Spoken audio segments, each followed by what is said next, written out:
আৰু নিয়ম বাদ নিদিলে অভিমন্যুক বধ কৰিব নোৱাৰে নিজৰ স্বাৰ্থৰ যিদিনা তেওঁলোকৰ যে দেখিলে অভিমন্যুক বধ কৰাৰ সুযোগ পাইছোঁ নিয়ম ভাঙি হ'লেও আমি কৰিব লাগিব বধ কৰিলে আৰু যিদিনা কৰ্ণই তেওঁ পিতামহ ভীষ্মৰ পাছত কৌৰৱৰ সেনাপতি হয় তেওঁ কি কৰিছিল যে দুটা অভিশপ্ত আছিল তেওঁ যেতিয়া অস্ত্ৰ শিক্ষা কৰিছিল সেই মোৰ অস্ত্ৰ এপাত বিপথে যায় গাই গৰু এজন মৃত্যু হয় আৰু বামুণ এজন তপস্যাৰত বামুণ এজন সেই কাণ্ড দেখি তাক অভিশাপ দিছিল হেই তই য'তেই বিনা কাৰণত তোৰ স্বাৰ্থৰ কাৰণে গাই গৰু এটা হত্যা কৰিলি গতিকে যেতিয়াই যুদ্ধত যাবি তই সেই গুৰুত্বপূৰ্ণ যুদ্ধত তোৰ ৰথৰ চাকা বহি যাব মোৰ অভিশাপত তেওঁ পৰশুৰামৰ শিষ্য আছিল পৰশুৰামে বামুণত বাহিৰে ক্ষত্ৰিয় শিষ্য অস্ত্ৰ শিক্ষা দিয়া নাছিল কিন্তু এদিন তেওঁ যেতিয়া সেই গছৰ তলত হেৰিয়ে কৰ্ণই যেতিয়া তাত বহি আছিল হেন সময়তে তেওঁ পৰশুৰামে সেই ঝাইটি গৈ আছিল আৰু তেওঁক মাতি অলপ জিৰাব কোৱাত ইয়াত মাথাটো দি শুই আছিল এনেকৈ তেওঁ মাথাটো লৰচৰ নকৰাকৈ হাতখন দি আছিল সেই সময়তে এটা বৃশ্চিকে আহি কৰ্ণক এনেকৈ কাটিছিল যে তাৰ গুৰুৰ হাতখন গুচালে তোৰ টোপনি ভাঙিব বুলি সেইটো সহ্য কৰিছিল আৰু তেজ আহি গৈ যেতিয়া পৰশুৰামৰ গাছ স্পৰ্শ কৰি থিয় হৈ উঠিলে অধম তই নিশ্চয় ক্ষত্ৰিয় তই কেতিয়াও বামুণ হ'ব নোৱাৰ কাৰণ বামুণৰ ইমান সহ্য শক্তি নাই ক্ষত্ৰিয়ৰ ইমান সহ্য শক্তি এখন ভৰি নষ্ট হৈ গ'লে আনখন ভৰি যুদ্ধ কৰে এখন হাত বেয়া হ'লে আনখনে কৰি তোমাৰ হাত অংগত এই তেজ বিয়পি গৈছে কিন্তু তুমি সহ্য কৰিছা এইটো ক্ষত্ৰিয়ৰ ধৰ্ম গতিকে যদি তই ক্ষত্ৰিয় হৈ তই বামুণ বুলি পৰিচয় দি যদি মোৰ দ্বাৰা অস্ত্ৰ শিক্ষা কৰিছা যেতিয়া যি যুদ্ধত নোযোৱা কিয় তুমি উপযুক্ত অস্ত্ৰৰ বিৰুদ্ধে উপযুক্ত সন্ধান পাহৰি যাবি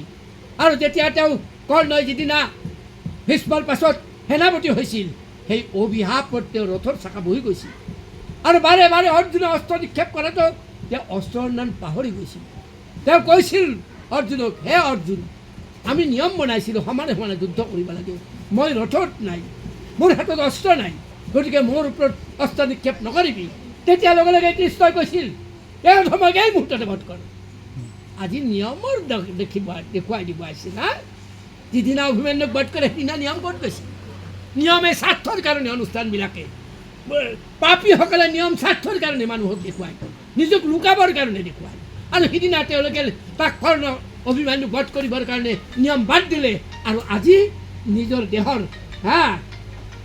সন্দিক্ষণ অহাৰ কাৰণে নিজৰ নিয়মত দোহাই দিলে গতিকে এই মুহূৰ্ততে বধ কৰ সেইকাৰণে সৰ্বধৰ্মানু নিয়ম কানুন সকলোবিলাক পৰিত্যাগ কৰা আৰু মোৰ ওচৰত সমৰ্পণ কৰি দিয়া মই তোমাৰ সকলো পাপ লয় কৰি মুক্তি দিম গতিকে এইটো হৈছে সকলোতকৈ শ্ৰেষ্ঠ আৰু আপোনালোকে নিয়মত বন্দী হোৱাৰ চেষ্টা নকৰিব গীতাৰ 11 অধ্যায়ত সেই কথাটো কৈছে যে অনুষ্ঠানত যায় এবাৰ তেওঁলোকে মাথা সোমাই দিয়ে এবাৰ গুৰুমন্ত্ৰ লয় সেই নিয়মত বন্দী হৈ যাৰ কোনোদিন মুক্তি নহয় ভাগৱতৰ 11 অধ্যায়ত স্পষ্ট কৰি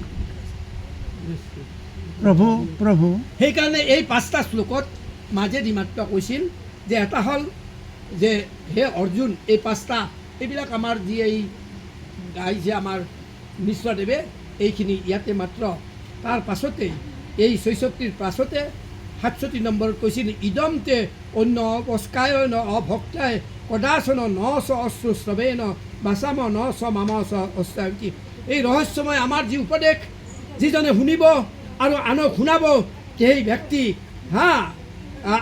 আগ্ৰহী নোহোৱা শুনিবৰ ইচ্ছা নকৰা ব্যক্তিক কেতিয়াও আমাৰ এই ৰহস্যময় গীতাৰ কথা কাৰো নক'ব মই গুৱাহাটীত এখন গোটা নগৰত গীতাপাঠত বহিছোঁ মাত্ৰ তাতে এজনে কিবা অলপ গণ্ডগোল কৰে হেৰি বাবা তুমি শুনা ইচ্ছা নাই কলেজত কাম কৰে কোৱাচোন তোমাৰ ভক্তি আছে না নাই আছেও নাইও লগে লগে উঠিলোঁ মোৰ লগত থকা এজন উঠাই লৈ ব'লা চব বেলেগে ভৰিত ধৰে নহ'ব এই ভক্তিহীন মানুহক এই গীতাত কৈ দিছে যে ভক্তিহীন মানুহ গীতাৰ কথা ক'বৰ কাৰণে 67 নম্বৰ শ্লোকত স্পষ্ট কৰি দিছে এনে ভক্তিহীন মানুহ বোলে তাক আমি খেদি দিলেও তেওঁৰ নিচিনা বাৰু কিমান আছে মই উঠি গুচি আহিছোঁ এনেকৈ 2-3খন গীতাৰ পৰা উঠি আহিছোঁ এই গীতাক সন্মান কৰি গীতাত কৈছে যে ভক্তিহীন মানুহ কেতিয়াও নক'বা তাৰ দ্বাৰাই সি সেইবিলাকৰ দুখ খুচুৰি উলিয়াই মানুহক বিপদে পৰিচালনা কৰিব চেষ্টা কৰিব এই হ'ল এটা হ'ল মাহাত্ম্য আনহাতে 67-68 নম্বৰত দিছে জন ইমম পৰম মই বুজন মদ ভক্তেছো অধিভাষ্যতি ভক্তি মই পৰম কীৰ্তা মাম এব ঐশ্বতী অহংগয় হে অৰ্জুন, যি পুৰুষে পৰম ভক্তিপূৰ্বক এই পৰম গুহ্য গীতাৰ কথা মোৰ ভক্তৰ ওচৰত ক'ব, তেওঁ নিশ্চয় মোকে লাভ কৰিব। দেখিলে? আৰু 69 শ্লোকত কৈছে, ন চ তস্মাৎ কস্মিতে সুপ্ৰিয় কীৰ্তম ভবিতাম ন চ মে তস্মাৎ অন্য প্ৰিয়তম ভুবি। হে অৰ্জুন, মানুহৰ মাজত তেওঁতকৈ অতি প্ৰিয় মোৰ আৰু কোনো সম্পাদনকাৰী নাথাকিব, যিয়ে মোৰ এই পৃথিৱীত এই মোৰ গীতাৰ কথা কৈ মানুহক বুজাই জ্ঞান দিবৰ কাৰণে চেষ্টা কৰিব। তেওঁ মোৰ আটাইতকৈ প্ৰিয় হ'ব, তেওঁতকৈ প্ৰিয় জগতত আৰু নাথাকিব। অধ্যক্ষতে য ইয়ম ধৰ্মং সংবাদয় আবায়ো জ্ঞান জগন্নাথন অহম ইদং মামত ইদমতি। হে অৰ্জুন, এই ধৰ্মময় আমাৰ দুজনৰে যি কথোপকথন সংবাদ নিত্য যিয়ে পঢ়িব, সি তাৰ দ্বাৰাই মই পূজিত হ'ম। অৰ্থাৎ গীতাখন ঘৰত সদায় যেতিয়া পঢ়িব, সি ভগৱানক এই ফুল পৰ্ষ দি পূজাত কৰি শ্ৰেষ্ঠ হ'ব। গতিকে সদায় অলপ পঢ়িব চেষ্টা কৰিব। আৰু এনেকুৱা বহুত কাহিনী আছে যে গীতা এবাৰ ঘৰত পঢ়ে সেই এলেকাত কোনো ধৰণৰ ভূত পেটৰ প্ৰৱেশ নহয়। শ্ৰদ্ধাভানং অঞ্চনক শ্ৰীনিহাত অপি চ নৱ চ অপি মুক্তং শুভান লোকান প্ৰপ্ৰিয় পূৰ্ণ কৰে। যিসকল পুৰুষে শ্ৰদ্ধা সহকাৰে দোষ দৃষ্টিৰহিত হৈ এই ভকতৰ কাৰো দোষ নচোৱা কৰি, কোৱাজনৰ কোনো দোষ নচোৱা কৰি ভগলক্ষ্য হৈ এইবোৰ গীতাশাস্ত্ৰৰ কথা শুনে, তেওঁ পাপমুক্ত হৈ ভাল কৰ্মকাৰী হৈ জগতৰ শ্ৰেষ্ঠ লোক হিচাপে প্ৰাপ্তি হ'ব। গতিকে এইকেইটা হ'ল গীতাৰ মাহাত্ম্য। বাকীখিনি এই যি ইয়াতে লিখা আছে সেইখিনি হ'ল মিশ্ৰদেৱৰ ভাষ্য। এই পাঁচটাহে গীতাৰ। কেতিয়াবা আচলতে গীতাৰ মাহাত্ম্য পঢ়িলে এইখিনি পঢ়িব লাগে। মানে এতিয়া আমাৰ এতিয়া সামাজিক হিচাপে গীতাৰ মাহাত্ম্য পঢ়ব লাগে, পঢ়ো তাৰ মানে আমাৰ পঢ়ব লাগে, পঢ়ো আৰু কি ঠিক কৈছে। বস্তুটো হৈছে আমি বহুত নাজানোতো। আমি মানে তাতে ঘটনা আছে, এটা কেনে বাক্য আছে সেইখন গীতা দিয়কচোন মোৰ ঘৰত। প্ৰভু এইটো সংস্কৃত মূল গীতাখনত তাতে আছে, গীতা শৈব মহাত্মাং তথাপত চুত মে বট পুরা নারায়ণ ক্ষেত্রে বিয়াছে না মুনি নদীতম। আর আছে ভদ্রং ভগবত পিষ্টং ইয়দি গুপ্তপ্তমং পরম সাক্ষ্যতে কেন তদুক্তিং গীতা মাহাত্ম অমৃত। তাক বলতে এই 5টা শ্লোকক বুজাই সেই মাহাত্ম। এই মিশ্ৰদেৱে কোৱাখিনি চাপ কি কৈছে এতিয়া শুনক। এইটো যদি গীতা পঢ়াৰ পাছত আপুনি এবাৰ, মই গৰীব গুৱাহাটীৰ একঘৰ মানুহ, তাতে আমি দুজন শিষ্যই দি 1000 টকা, মই 1000 টকা দি বেচেৰা একদম হাজিৰা কৰি খাই, সিদিনা কামো ক্ষতি হ'ব ঘৰখন। আমি বোলো আজি খোৱাৰ পইচাটো দিম তাহাক, আৰু আমি প্ৰসাদ চসাদ চাহখিনি আমি নিজে পইচা দি হেৰি কৰিম। পঢ়িব গৈছোঁ, এজন আহিতো কি কৈছে, আপোনালোকে গীতা মাহাত্ম্য পঢ়া নাই বোলে। কিয়? এইখিনি পঢ়লি কি লাগিব তুমি কোৱাচোন, তেওঁলোকৰ ঘৰত কি লাগিব? যে গীতা কহ নহয়, যিটো শুদ্ধচিত্ত হৈ সুবৰ্ণ পথৰ বস্ত্ৰ ভোজ্যতব্য চাই প্ৰীতি হেতু পৰমাত্মা উৎসৰ্গ কৰিব, যথাযোগ্য পুচিব বাচৱ সন্তোষী। কওক এতিয়া, হা? সোণাৰ বস্ত্ৰ, সুবৰ্ণ পাতত বস্ত্ৰ যদি গীতা পাঠ কৰাজনক গৃহস্থই নেদে, তেতিয়াহ'লে বৰ গৃহস্থৰ কাৰণে অসুবিধা হ'ব। এই কথাখিনি যেতিয়া শুনিব গৃহস্থই, যাৰ পইচাই নাই, মনত যিখিনি ভক্তি আছিল সেইখিনি থাকিব জানো? নাথাকে।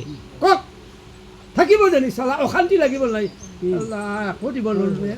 সোণাৰ পাতত দিব লাগে তাহাক কাপোৰ কানি বস্ত্ৰ সহ, সোণাৰ পাতত দিব লাগে। তাকেতো নল্লোৱে, ভালকৈ মিঠাই চাও খোৱাবা নল্লো। যিখিনি জ্ঞান লৈছিলে সেইখিনিও যাই বিপদে মাতি আনিল না নাই? সেইকাৰণে আমি এইখিনি খুব কম পঢ়োঁ। এই পঢ়িলে এই 5টা শ্লোককে পঢ়োঁ, কাৰণ এই 5টা শ্লোকে আচল গীতা দেই। চাওক, সুবৰ্ণ পাতৰ বস্ত্ৰ, চাওক বামুণে লাগছিলতো,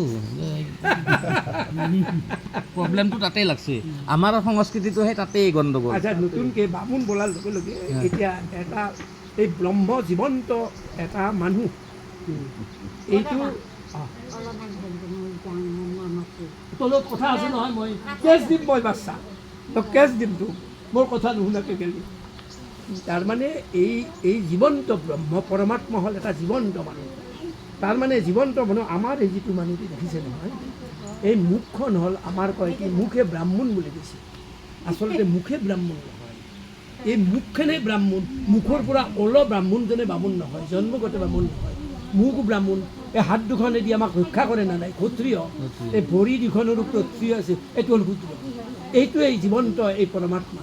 সেই যি আমাৰ মানুহবিলাকে অহংকাৰ কৰি কয় মই ব্ৰাহ্মণ, সেইটো ব্ৰাহ্মণ উদ্ৰ নুবুজাই আমাৰ এই হ'ল এইটো এইখন মই মানে এখন মোৰ নিজৰ কম্পিউটাৰত জমা থোৱা আছে দেই এইটো বেদৰ এই কথাখিনি মোৰ এখন বেদত এই সমস্ত লিপিবদ্ধ আছে এইটো বামুণ এইবিলাক অহংকাৰতে দাহোঁ কয় কিন্তু আচলতে মুখেদি কোৱাজনক সেই বামুণ নকয় নাই এইখিনি কিবা লেখন নালাছিলতো আপুনি যে পঢ়ি শুনা এতিয়া মিশ্ৰদেৱে এতিয়া মই কি বুলি কওঁ? নিশ্চয় লাগিছিল না কোনে নিশ্চয় লাগিছিল লিখিছিল। মেইন কথাটো এইটো সাংঘাতিক বেয়া কথা এইখিনি লিখিছিল হ'ল গোবিন্দ মিশ্ৰই লিখিছে গোবিন্দ মিশ্ৰ আৰু এই অৰিজিন হ'ল ইখন হ'ল অৰিজিন ইয়াত কোনো হেৰি নাই শ্লোক কেইটা আছে শ্লোক কেইটাত 5টা শ্লোক যিকেইটা আছে সেইটো হ'ল স্বয়ং শ্ৰীকৃষ্ণই কোৱা মাহাত্ম্য আৰু এইখিনি হ'ল গোবিন্দ মিশ্ৰই কৈছে গতিকে আমি যেতিয়া এইখিনি সুগন্ধ পাতৰ বস্ত্ৰ দিবা নোৱাৰিলে মনত বীৰত্বই সেইটো দিয়ক নেদিয়ক চাহকাপো যদি দিব নোৱাৰে মনত সদায় যিখিনি শুনিছিল সেইখিনিও মনৰ পৰা আঁতৰি গৈ অশান্তিটোহে লৈ যাব লাগিব গতিকে সেইকাৰণে আমি বহুত সময়ত এইটো নপঢ়ি এই 5টা শ্লোক পঢ়ো কোনোবাই যদি কয় দেই এইটোৱে শুদ্ধ আৰু কি পঢ়ব নেকি শেষ নালাগে